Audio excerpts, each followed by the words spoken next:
Mabuhay, Kamustika, welcome. How are you? This is Bob from Love Beyond the Sea. Am I guilty of putting my Filipina wife on a pedestal? It's called pedestalizing. Am I guilty of pedestalizing my Filipina wife? Ha! I don't know where people get that idea. And even if I was, would that be such a bad thing? Please subscribe to Love Beyond the Sea and support this channel with liking the video, making comments, and getting notifications for upcoming videos. Since I have a channel devoted to love and relationships with Filipinas, I thought this term that Mr. E brought up in a video was worth talking about. Leave a comment in YouTube or the community corner at lovebeyondthesea.wordpress.com, linked in the description box. I would expect some feedback with a video such as this. I will include a playlist of his featured videos also in the description box right at the top. Here's a quote of his from a prior video. I strongly believe in self-improvement concepts that are provided by the red pill. I believe the key to attraction is self-improvement and becoming the man you want to be, and not pedestalizing women. By not pedestalizing women, women will be more attracted to you, as you are a man who can stand on his own and doesn't need anyone. That is not to say I believe in the approach of men going their own way or their philosophy. End quote.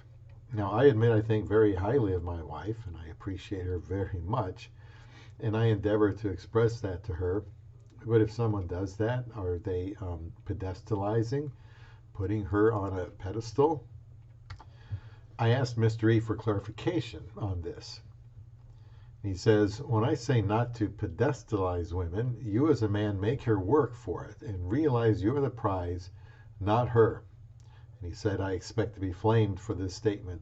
While this may sound contrary to what you do, it isn't. You never give a woman everything. She has to earn it.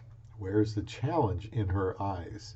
Women, contrary to popular belief, don't like men who are, quote, too nice and shower them with gifts, affection, etc., all in the effort to win them over, which is bribing. What they are more attracted to is, quote, who you are and how you as a man can bring her into your orbit, your frame, not the other way around, being a beta orbiter. Men are supposed to be the leaders. Thus, you never change who you are for any woman, anyone for that matter, just as she likes you, or excuse me, just so she likes you. Be happy with what you got and who you are. Put bluntly, pedestalizing is giving women unearned, undeserved respect, love, and attention just for simply existing. You never give a woman undeserved respect, love just for existing. Respect, attention, love is earned. This applies in marriage as well, so don't think you're in the clear either. In other words, with our simp example, he continues, he does everything he can to please a woman, yet she has zero respect for him, and she doesn't reciprocate in kind. The simp believes that showering her with gifts and giving her undeserved attention is the key to her heart, and she will love him for it. Healthy relationships don't work like that. That is what we call being a sucker, and she will exploit that at every opportunity. By solely defining yourself or fully devoting yourself and having that woman be your identity, how are you supposed to lead the relationship, he says? If you don't have respect for yourself and who you are, how is she supposed to respect you as the leader patriarch? He says, I'm not saying don't love a woman or play hard to get. She will leave if you go overboard with this. Balance is required.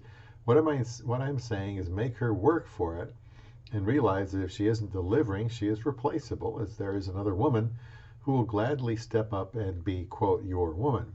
This is all part of having an abundance mentality. Another video topic. Now it's my turn.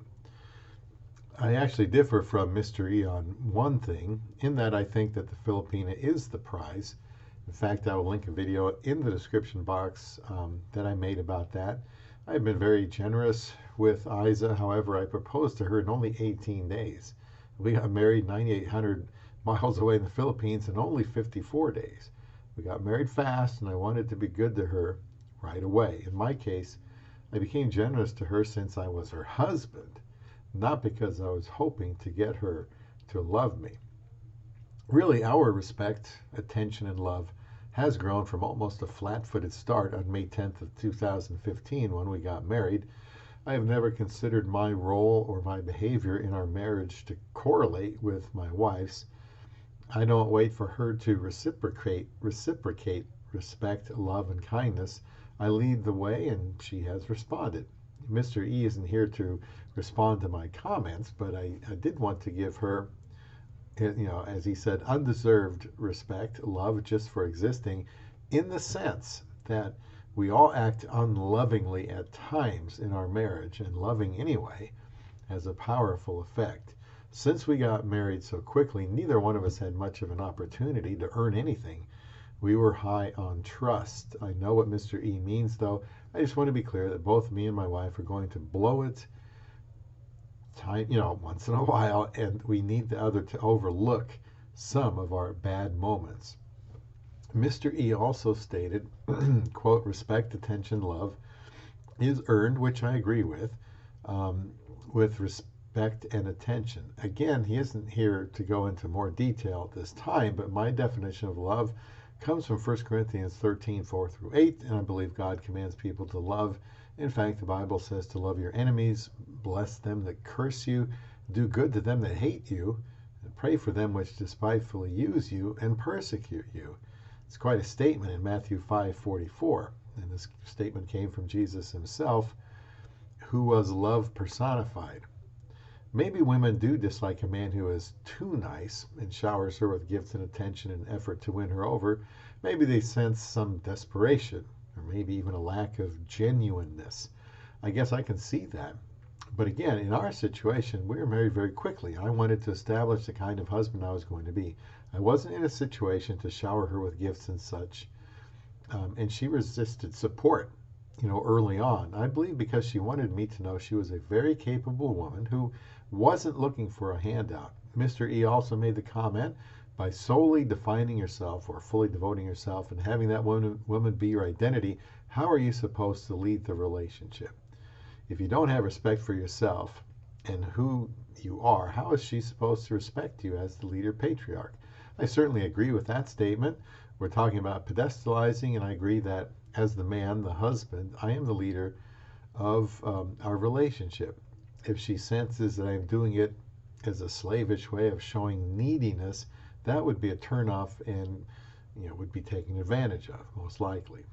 By the way, Mr. E is not talking about me. I asked him to elaborate on the idea of pedestalizing in general, and I know I think very highly of my wife, my amazing Isa.